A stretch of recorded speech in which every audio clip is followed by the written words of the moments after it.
Balls, best podcast ever. Woo! Go Kilted Balls. Yeah.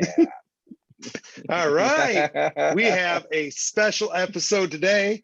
Thank you, Chris, for providing us the inspiration for the theme song. Appreciate that. And huge, our first interview today. This is exciting. This is so exciting. Oh my gosh. And look at her, just like she is so excited to be on the Kilted Balls podcast. She doesn't even know what to do, right? I know. For those of you who are only listening, you're in deep trouble. You can't see this. This is wonderful. Yeah. So I suggest watching. We have been talking about doing interviews forever. And from the beginning, Aimee was one of our first choices to do an interview. She has said no multiple times.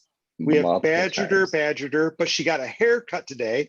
Her haircut has made her feel like a new woman, right? And so she agreed to be on an interview with us and talk about this. So we're kind of going to be leaving the world of NFTs today to talk about, people's journeys. And so you've heard Kilted's journey, you've heard mine. And, we're going to get like a brief synopsis of what her journey is. It's probably part one of a three-part episode, people. So you're going to have to wait for the other two parts, right? This would be Aimee part like one. This would be like, one of those 4-hour episodes that you see. So I think it's smart to cut it up a little bit. Yeah, you got to like segment it. That just makes sense. And I do think that this will be a start of a great. I think once a week we need to have someone on here once a week, mix it up. I mean, I'm sure people love us, but having someone else on is very beneficial as well. Oh my gosh, I totally agree. So, let's start hearing about this. So, Kilted, you take point. Okay. Besides Ballbuster, what's the biggest regret you have in your life? We're supposed to be talking about her entrepreneurial journey. Oh yeah, not her regrets. Yeah. That's episode 4. No, yeah, just fill us in a little bit on how you feel and yeah, what Ballbuster talks about a lot is especially with the candy. But besides the candy, you have so many different hats that you wear. That's just a small one, which I'm sure you listen to the episodes and Ballbuster's talking about taking that over. So that's pretty exciting. But yeah, I guess, just your quick, origin story. Okay. So where do I start with that? CTU. I would say, there you go. So, so I went to college in the sciences, and I think Lyman Briggs waited me out.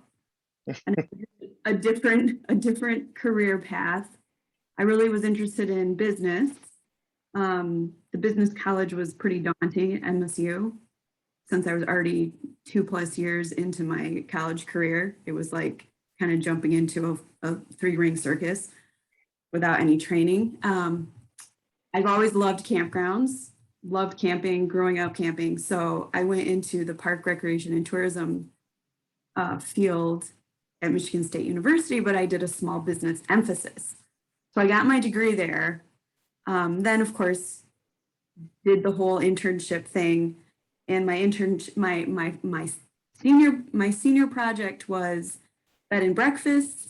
I did an internship in at a campground where I spent the summer there, and I ate, breathed, lived campground life, and realized that's not all it's cracked up to be. You had a great ice cutter, if I remember correctly, but besides that. What was that? Didn't you have a great ice cutter and carry her around her? Ice cutter. Yeah. Yeah. Actually have a partner. But That's it oh, was go ahead. very obvious that you weren't going to make any money and you're going to work your butt off straight up 24. Yeah.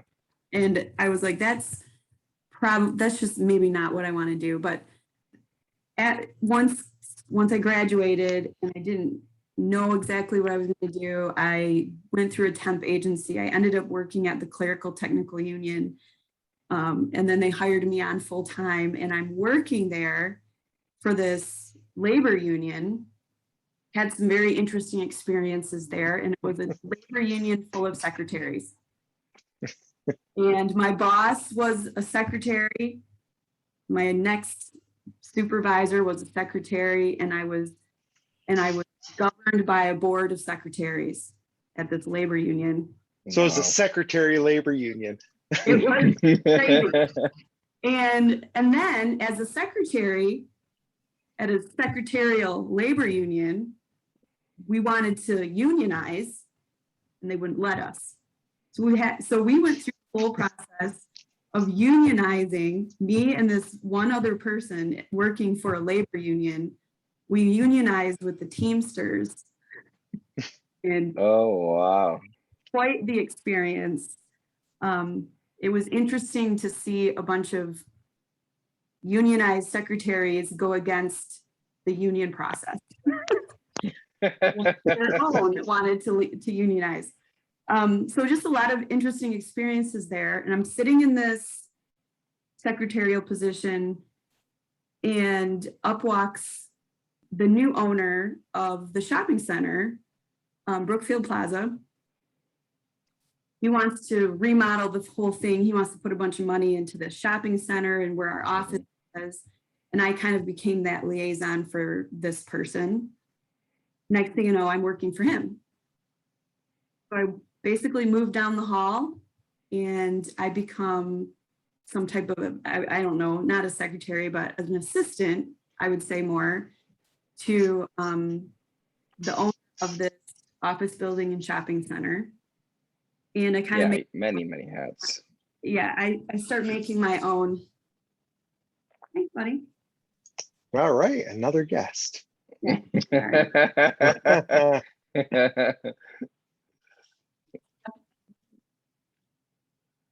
So I basically create this position because he never really had an assistant or anyone doing this work. And I start for him full time. And it's just, I mean, that I guess he basically manages retail property. Yeah. And commercial property. And so I start working in a field that reminds me of a campground because with, instead of 150 campsites, I'm dealing with 50 retail spaces. And it's a lot of securities there. But it's not, so there were similarities there, and it was business oriented, but it's not the same. Yeah. One thing, if I remember correctly, that was really cool. I mean, you go in there with, with a lot of the knowledge that you had and never really, obviously you weren't expecting to kind of, become the, his right-hand person. And he taught you a ton. He taught you a lot about the whole process. And I mean, that's pretty awesome. Almost like a paid internship, but not something that you were really expecting. And, where you're running all of that stuff and finances and everything too. Yeah, he's totally been a mentor. He has no idea how much of a mentor. And Robert Phipps's background is accounting, and so he did all of his own accounting work and everything. He did all of his own numbers on the business. He managed all these properties and he owns all these properties. And so little by little, he wasn't a great teacher, but I had to basically he would go to Florida for a couple of weeks and then he'd come back and I'd be like, well, you weren't here and this needed to be done. And so I did it. Let me know if it's okay. And at first it was him showing me how to do everything and kind of holding my hand. And next thing you know, I'm just doing the stuff and putting it on his desk. because Yeah, I was impatient and like, that's awesome. so from there, I mean, so I still work for him. Mhm. It's been well over 20 years, but from working for him, along the way, I had kids, I went down to part-time, but I've kept my foot in that business the Mhm. entire time, all through having kids. And through that, I've made a lot of other connections. Yeah. Well, I know that early on starting Lifestyle Marketplace, you were a huge help, with a lot of the books and the back ends were stuff that we had no idea, like anything. And you were definitely a go-to and helped a lot, and just, all of everything that you had done and worked with a lot of those programs and things like that. So I know that was one thing that we were always thankful for, to have you, besides a great friend, to have you help with that and that knowledge. So Yeah, for sure. it's been fun. I never thought I would still be doing that job here over 20 years later, but it opened doors, whether Robert Phipps likes it or knew it about it or not, Mhm. and a Yeah. ton of different doors for me. Yeah, So where you're, oh, go ahead. I was just gonna say, so where did it take you now? So you're talking about it opened doors. So tell us some of the doors. So, first of all, it has helped with our candy side, and it's helped Mhm. rental side, and all of the experiences of financing major shopping centers, refinancing, running leases, dealing with accounting, that type of stuff is applied in every aspect of what I've done. But the biggest door it opened is a tenant of ours was looking for somebody to help him, pay his bills. So at the time he called, I was sitting in a dentist chair, and the dentist had just told me my oldest child needs braces, and I'm only working, maybe, I don't know, what was I working? Maybe 2 days a week at that time, maybe. Mhm. Maybe. And, the dentist says, yeah, and it costs about $6,000 for braces. And I thought, oh my gosh, Mhm. I have to get another job. Meanwhile, my cell phone is ringing in my pocket. For those of you who don't speak dollars, that's a little bit less than 2 ETH. So Yes, exactly. Braces are 2 ETH. And that was just the first set of braces. So I knew there was going to be more braces coming along. I walk out of the dentist office, and I had a voicemail from the phone call that was ringing in the dentist chair, and it was Robert Song, and he owns a sushi restaurant. And he says, I could really use somebody to pay the bills. I thought, maybe 10 hours a week. This is great. That it pays for my kids' braces. Like, basically it's just adding a client to what I'm already doing. So I meet with him, and he kind of shows me around his first restaurant and the stacks of bills that are unpaid. And all these notices of taxes, and what are you doing? You got to pay these bills. He goes, well, that's why.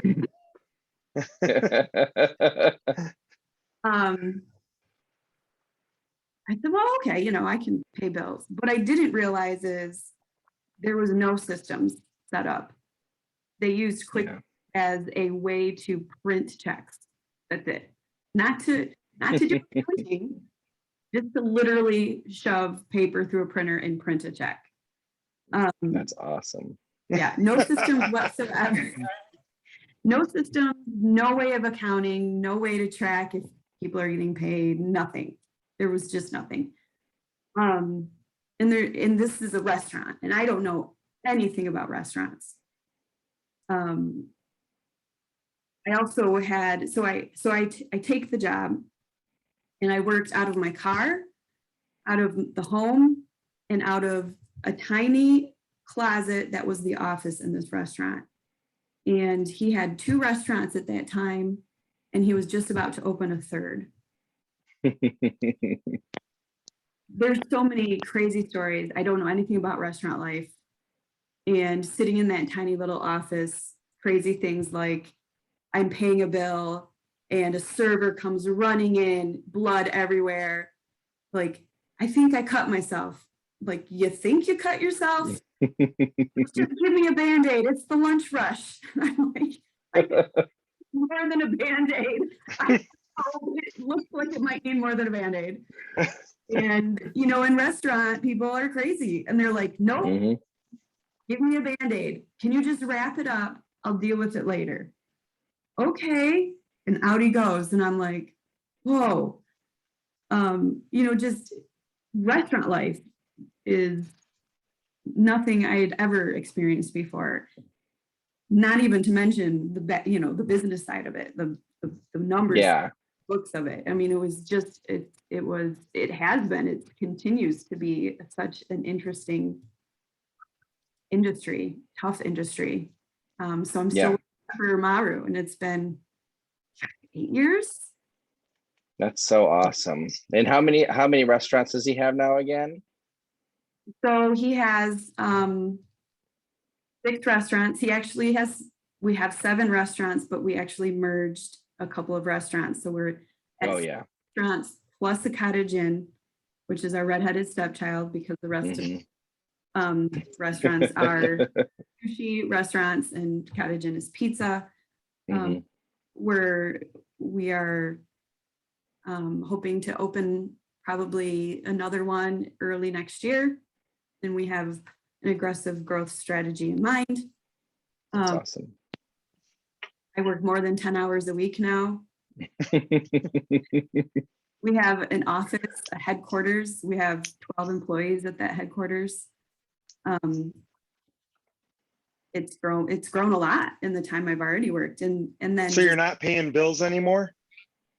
I don't pay, I sometimes I pay bills, but not very often. I do have an accounting finance assistant who I passed all of those type of things on to. That's awesome. I mean, that's a super cool part about the whole story, is that you're going through, and just these things, they fall into your lap almost, but at the same time you had to be open for it. And that's one thing that a lot of people don't think about, especially like entrepreneurship and just, you know, doing your own gig and things like, there's so many different things you can do, but you have to be open to it as well. And obviously you're a hard worker, and we've glossed over a ton. We didn't talk about anything about the rental properties, and only barely gleamed the candy. And I know you have so many hats that you wear. It's awesome. Well, and there's even more to this. And, you know, to kind of connect this with some of our other listeners, like as she's talking, this is like a beautiful, almost Gary V story, right? Like if you're going through some of the 12 traits, you could see them on display throughout the story, which is awesome. But like it hits the things like, you know, a lot of people these days, they say, you know what? Yeah, I want a big, cool, cushy job. But did you hear the story? She started as a campground, didn't like it, became a secretary for secretaries, then moved up to become like an office assistant. Then she took, like, she was kind of playing this down, people, but then she took over the office. She was the office manager. She did scan over that. Right. So she became the person in charge of this huge development company, right? But she didn't start that way. And then this person basically headhunts her to come pay bills, and she's working out of her car, right? Like Gary always says, you got to eat shit for a while before you can eat something awesome. And she was living that. And like you said, yeah, she's working hard. She showed she was a patient panda, right? She was just living her life full of kindness, and was just open to accepting new challenges, right? Like, never did a restaurant, but hey, maybe this will be fun. Let's do it. And then she glossed over that. Did you catch that? Like, I did. Oh, are you still paying bills? And she glossed over 4 kids.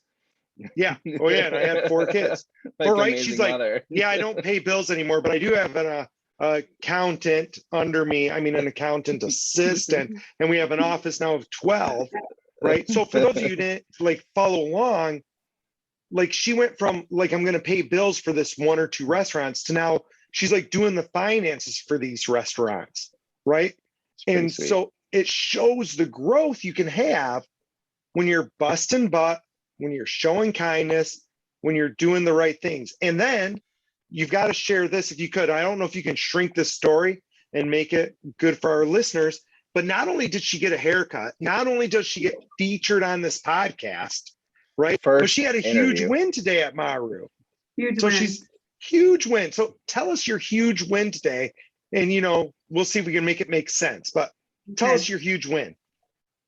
Try to make this dense. It's really hard.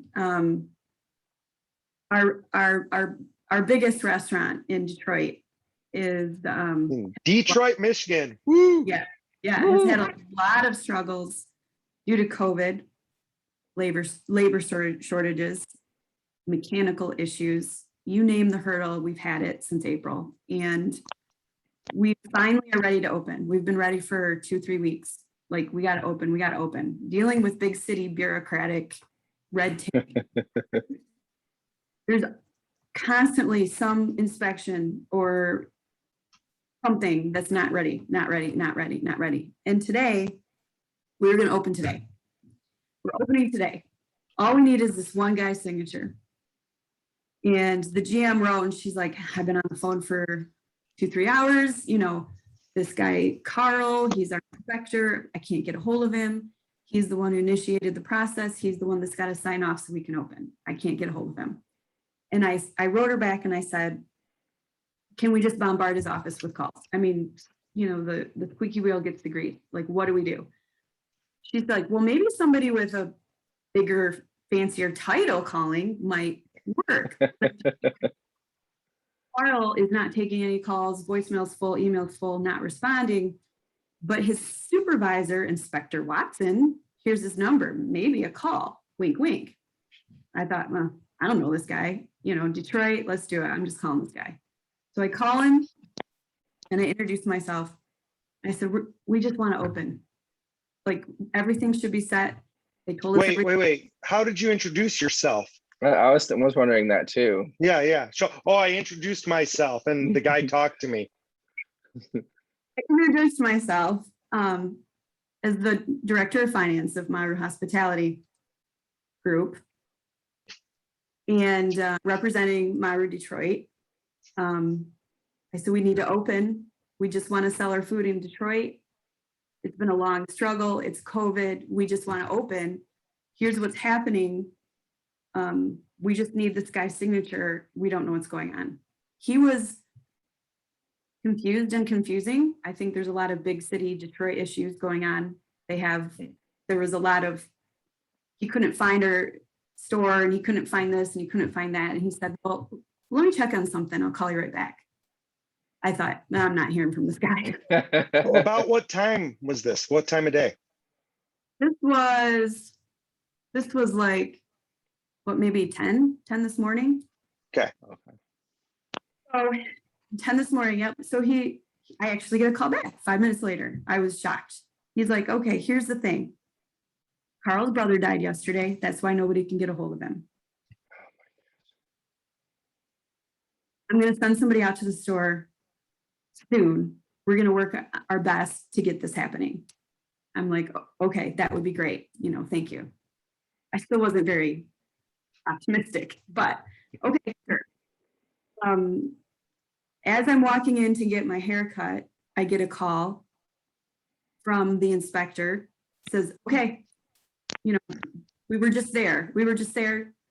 Don't worry about it. I think we're good, but I just have to make sure they're going to be in there. I'm like, okay, excellent. I get a call as I'm leaving the haircut. We're opening at 4 o'clock. We got the sign off. You're good to go. You're open. Nice. I'm like, yeah, finally. It's been way too long. And so they opened at 4 o'clock. I haven't seen how they are doing yet, but some sales are better than 0 sales. So Yes, exactly. And they do anyone up in Michigan, I can give the shout out. I mean, you guys might be considered shilling it, but yeah, Maru sushi is amazing. It's so good. Seriously, some of the Whether you're in, best sushi ever. yep.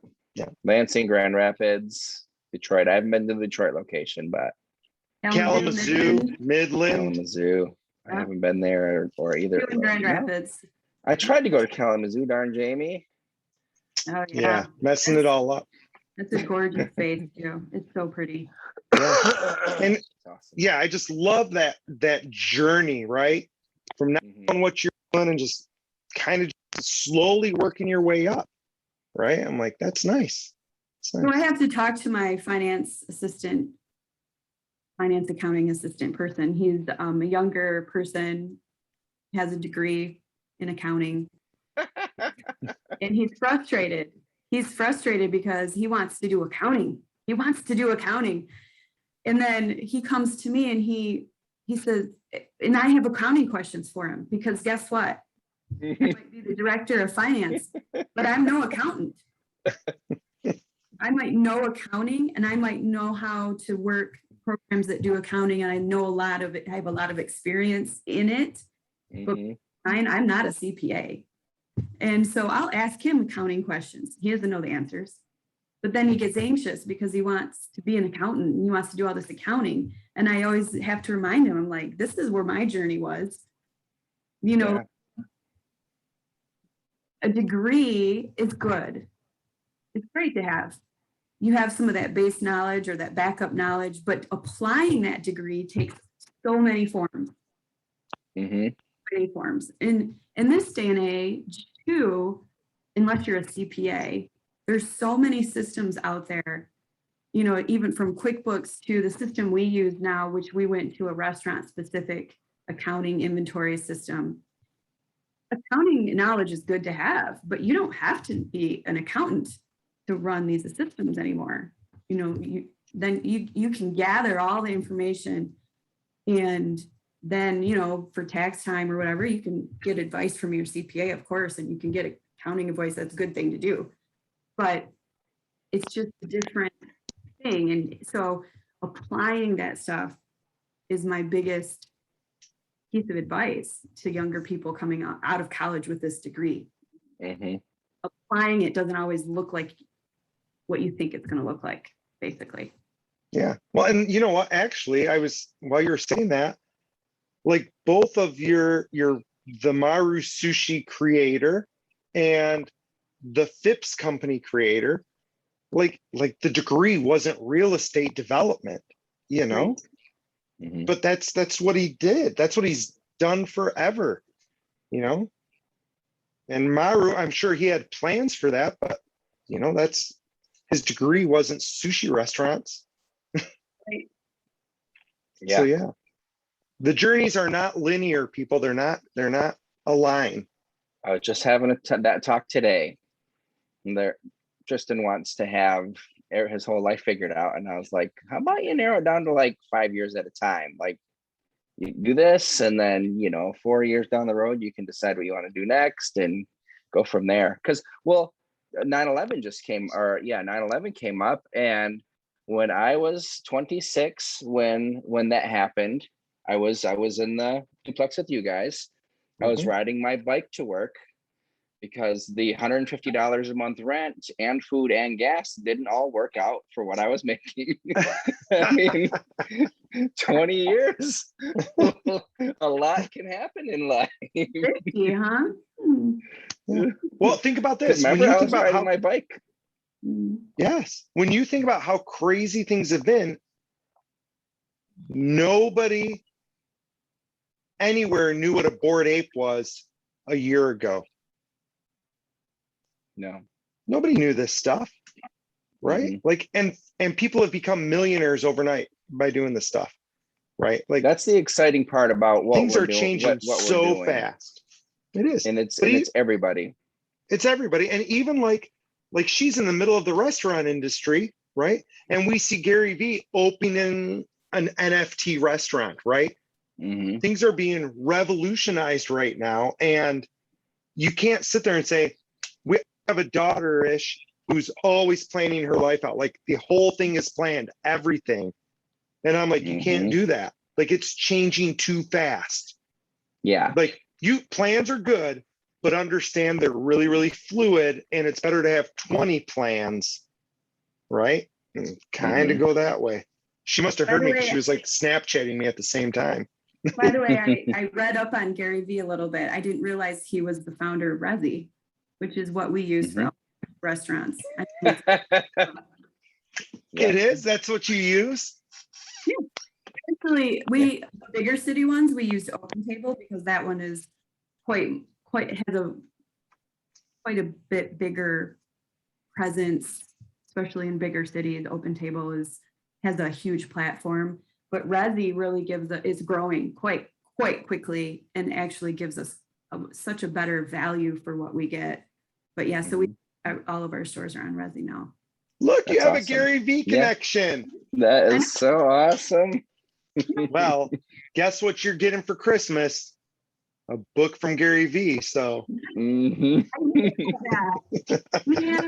you gonna wrap it? I'm totally gonna wrap it. I need to send mine early so you can't get her that. Gary Vee, if you are listening, I'd be super excited if I could get your signature on a book. If you could sign something for me. If not, I'm gonna have to like Photoshop it and then tape it into a book, and that's not the same. So that would be awesome. Kilton, any other questions? Oh my gosh, that was like a beautiful journey story. Thank you so much. I think for the start, for our part one, I thought that went really, really well. That was super awesome. So many things that I want to bring up now, but things that we can do in future episodes. Yeah, what a great first one. So thank you guys so much for listening to this interview. I hope it was inspiring. I hope it showed you what journeys can do. And you learned a little bit about Aimee. We're for sure going to try to badger her to come back on so we can hear more of this. I feel like her story, this is scary. I feel like her story is just beginning, right? Gary Vee talks about that a lot. Like, hey, just because you're 20, 30, 40, 50, things go. And like you saw her shake her head. But they're talking about opening another restaurant and they have a rapid growth strategy. Her real estate development area is doing stuff. Like things are going to change in the next 5 years for her. Guaranteed. So we're going to be able to watch that and we're going to be able to follow some of that story. And I think that's awesome. So yeah, super awesome. So thank you so much for joining us. Thanks, guys. Appreciate it, Aimee. Yeah. All right. So welcome. Thank you. This is Ballbuster signing off. Kill the Dragon Jerry. Love you all.